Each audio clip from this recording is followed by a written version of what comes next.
Hey guys, you're watching the Best Damn Comic Show. I am Gian Perez. With me as always is Mr. Cat Jercan here in Studio City, California. There's a lot of reviews coming out about the Joker film, and a lot of people are excited about it. The internet is not, they're talking nonstop about the new trailer that dropped last week. And in this episode, we wanted to start off talking about some of the Joker books you can spec on for this movie. And I want to start off with my favorite one of the bunch. That's some funny shit. You see this one right? That's a good one. Ooh, that's a good laugh. Oh. Thank you. Yeah. A lot of fans, especially hardcore DC fans, who for some reason we have this DC versus Marvel cinematic rivalry, which there shouldn't be because the DC movies are trash. But there's a lot of people who are who are so excited about this film, and I just want to let you guys know, you've been warned multiple times. The director, straight off the bat, this movie isn't connected to any universe. This has nothing to do with anything. It's a one-shot film. The best part, that the most recent article, the director came out and said, yeah, I was at my premiere for War Dogs, and I walked out of the theater and I saw this sign for some comic book film. I think it was Suicide Squad. And that gave me the inspiration, because these character study films, they're not getting made anymore like they were in the 1970s. No one will pay them the money to make these films. So I thought, you know what? What if I take one of these superhero characters and make one of these films?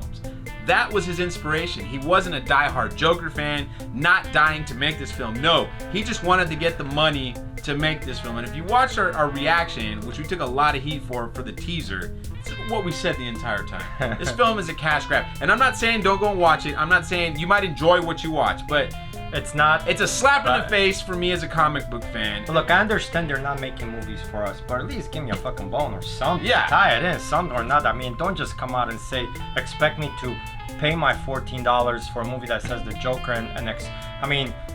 call it something else. Don't call it the Joker, because when you call it the Joker and you have Gotham, all that, automatically I'm gonna think Batman.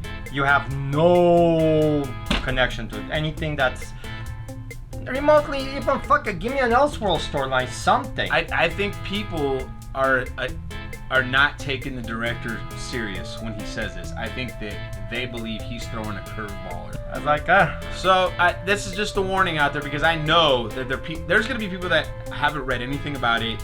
They're just going to go in blind because they saw the name Joker, and they're going to walk out disappointed. That's what I'm assuming. And I'm not saying it's a bad film, because it might be a good film. But because your expectations are set with the character. I mean, for Christ's sake, you see it, the makeup is completely different. Everything about it is different. The only thing that's the same is a guy that's going crazy.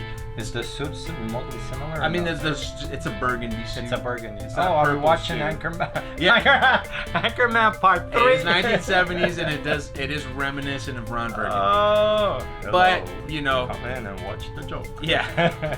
I don't know, guys, but let's get into the picks of the week, Cat. Spawn 300. Pick a cover, any cover. Movies. What's the concept with the covers? Is it like different artists' interpretation of Spawn? Or? $7.99, 15 copies, 15 different covers. Hey, just okay. Cash grab. Yeah. It's Spawn 300. Look, I mean, he's been building up. The book's been pretty hot lately.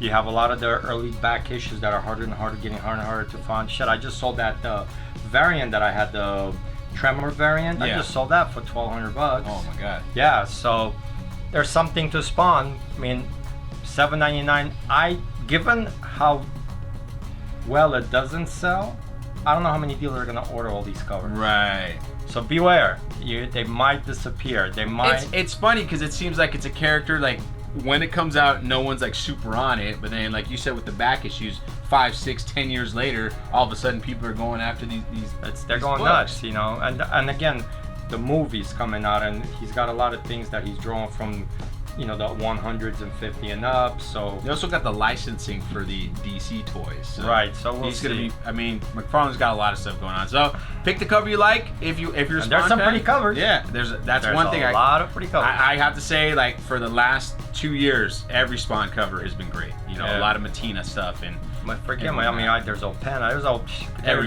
some pretty covers. Some heavy hitters on there. DC, I got Deceased, A Good Way to Die, #1. I've been loving that stuff. Don't have to worry about anything. They could die, they're dead, whatever.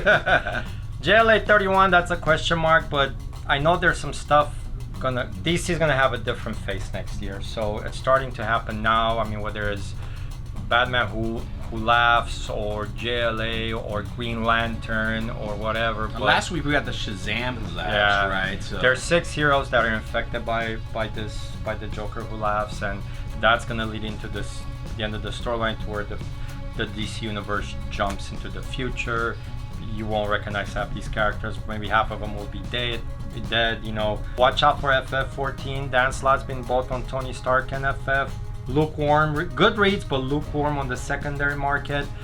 I mean, History of the Marvel Universe just came out. There's some stuff in the last issue where they're tweaking things. Marvel Comics 1000 came out. They're doing some changes there. This is a time travel story. Who knows what they can be switching just enough to satisfy their future storylines. Immortal Hulk, Hulk versus Shadow Base, Punisher going up against Hydra, Savage Avengers. I love that book. We got a Web of Black Widow, yet again another reboot, but it's written by Jodie Hauser, and she's one of those writers that she writes comic books. She doesn't write, you know. Yeah. You know what I mean? She's like Devin Grayson. She writes comics. You know, yeah. She's not trying to write scripts Gail on the side. Simone. Yeah, she writes heroes, and they're very good. They're comparable to any male superhero, you know, writer. So I'm looking forward to this one. And House of X number 4. Enough said. That book's like the beginning and the end, man. I thought Immortal Hulk was good, but this Hickman on the X-Men is driving me up the wall. Last week's book, House of X 3, was it? Yeah, 3. Oh my God, so freaking good. Sabretooth so smug. The art, Pepe Larraz, is phenomenal. I mean, the everything they're doing with the X-Men is great. Interesting fact, well, I was told that Hickman's pitch for Legion was pretty much similar to what he's doing to the X-Men, so that would have been a nice twist to read with the Legion, but you know what? I'm getting it on my X-Men. I don't care about anything else. That's my picks for the week. Variants this week, I got 3 picks. I got Absolute Carnage Scream number 2. This is Declan Shelby. Figured out what the Codex is. It's the infection that's going around making people into the symbiote characters. So it's a cool cover, 125, and something seems to be happening in every single one of these books. Like everyone I talk to about Absolute Carnage and the tie-ins is like going nuts about it. They are. That's crazy. Yeah. So these books, like, be on the lookout. If you can get this it's a ratio variant. So if you can get it for a decent price, I would pick it up because it's a nice cover, and like I said, the stuff inside, we don't know what's going on.